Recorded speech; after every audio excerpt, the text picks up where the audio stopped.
and so basically હું ready થઈ ગઈ છું and welcome back to Janvi Nair channel.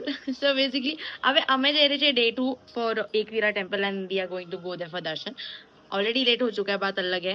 I mean that's an all time का किरकिरी and there's a lot of that's the gossip I'll give you afterwards. But basically हम ready हो गए and this is the outfit that I'm wearing today. It's a nice white kurti with some good makeup with some good jhumkas and of course my sling bag जिसके बिना मैं जा नहीं सकती. So हम ready हो गए हैं and let's quickly go to Ekvira temple and let's take the darshan. Come on, let's go. Bye. So we have done traveling with the bus and we have kind of reached the near the Ekvira temple. तो अभी हम लोग को मतलब थोड़ा खाना पड़ेगा, थोड़ा नाश्ता करना पड़ेगा because हमने खाया नहीं कुछ क्योंकि हम सो रहे थे, हमारे पास टाइम नहीं था खाने को, इसके लिए. And then finally we reached our destination, that is Ekvira temple, Lonavala. भाई देवी माता भी सोच रही होगी कि कैसी बंदी है भाई, इधर पैर पड़ने आई है कि पेट पूजा करने आई है. And then finally रिक्शा से दिखाई ये प्यारा सा माउंटेन ट्रेल जो इतना ज़्यादा सुंदर था कि मैं बता नहीं सकती. And then finally we started our trek.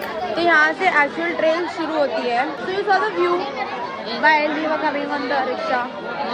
View बड़ा प्यारा था एंड so basically इधर ऊपर तक भी अपन चढ़ के आ सकते थे, but then because it was raining, that is why we avoided the fact that we can just walk and we can come up. But then it was fun. Rickshaw से भी आना was ठीक है. But what do you think? अभी आज यहाँ से नीचे जाना है. मेरे को भाई इस बंदी को तो शर्म भी नहीं आती. ऐसा लग रहा है कि अभी से बुढ़ापा आ गया. भाई 22 साल की उम्र में इसको सपोर्ट की जरूरत पड़ती है. Like seriously Janvi. मयंक ने मिस किया ना. मयंक को आना चाहिए था. He is into बकरा gang right now. I don't know, उसको बहुत पसंद है एनिमे. लक्कर करा भी बताना बस.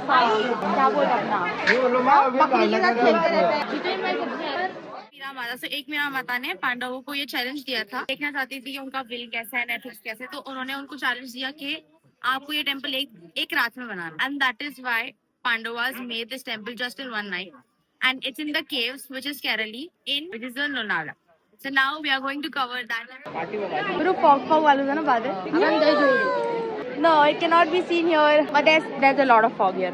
फाइनली ऊपर पहुंचने के बाद हम खड़े थे लाइन पे जहाँ से दिख रहा था ये सुंदर सा व्यू. भाई इतना प्यारा व्यू जो वहाँ मंदिर से ऊपर से इतनी हाइट से दिख रहा था, was just mesmerizing. Guess what? Yeah, we are finally.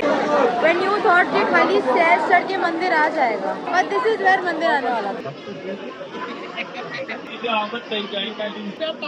Finally बहुत टाइम वेट करने के बाद 3-4 घंटे ये लाइन में निकालने के बाद हम बस कुछ ही और कदम दूर हैं जहाँ पे हम दर्शन लेने वाले हैं. ऑफ कोर्स लाइन बहुत ज़्यादा हेक्टिक हो गई थी बट हमने कैसे न कैसे करके मैनेज कर दिया. And here you go. Finally आपको जो दिख रहा है वो है सामने एकवीरा माता जी एंड मूर्ति इतनी ज़्यादा सुंदर थी कि मैं क्या बताऊँ. Here the darshan ends जहाँ पे एकवीरा माता जी के दर्शन हो गए फाइनली. एंड ये जो तिलक लगा है मेरे पे, it looks just so pretty. I cannot even ऐसा express something which is very beautiful. I think कि तुम लोग अगर लोनावला आ रहे हो तो प्लीज ये टेंपल विजिट करो. It is must to visit temple. It's fun. It's at a height. थोड़ा चलना है, थोड़ा त्रास है, मतलब थोड़ा लाइन में रुकना पड़ेगा, ठीक है, but it's fun. So please do come here. After that, उतरना was more difficult than चढ़ना at Ekvira temple because इतना ज़्यादा slippery है, बारिश हुआ and everything. But the best part is the view. उतरते टाइम ही हमें मिला कुछ टैटू वाला और हम बहुत ज़्यादा एक्साइटेड हो गए, इसलिए मैंने करा एक बटरफ्लाई टैटू एंड देन उसके साथ मेरे भाई को भी मैंने महादेव का टैटू करवा दिया जैसे कि वो बहुत बड़ा महादेव का भक्त है. और इसी के साथ हमारा ट्रेल हुआ खत्म और हम पहुंच गए नीचे. इसी के साथ आज का व्लॉग हम करते हैं खत्म. जैसे कि आज किए हमने एकवीरा माता जी के दर्शन and it was an amazing experience. Let me tell you, I had a lot of fun, a lot of adventure, a lot of trekking. मतलब मैंने इतने दिन से सीढ़ियाँ नहीं चढ़ी थी बट मैंने आज चढ़ी. So basically it was an whole exercise as well. अगर आप लोनावला आ रहे हो तो आपको ये जगह पक्का आनी है. Please keep it in your bucket list. And अगर आप चाहते हो कि मैं और कोई जगह भी एक्सप्लोर करूँ तो प्लीज मुझे कमेंट सेक्शन में डालो. अगर आपको ये ब्लॉग अच्छा लगा है तो लाइक करना, सब्सक्राइब करना और शेयर करना. Have a great day. Good bye.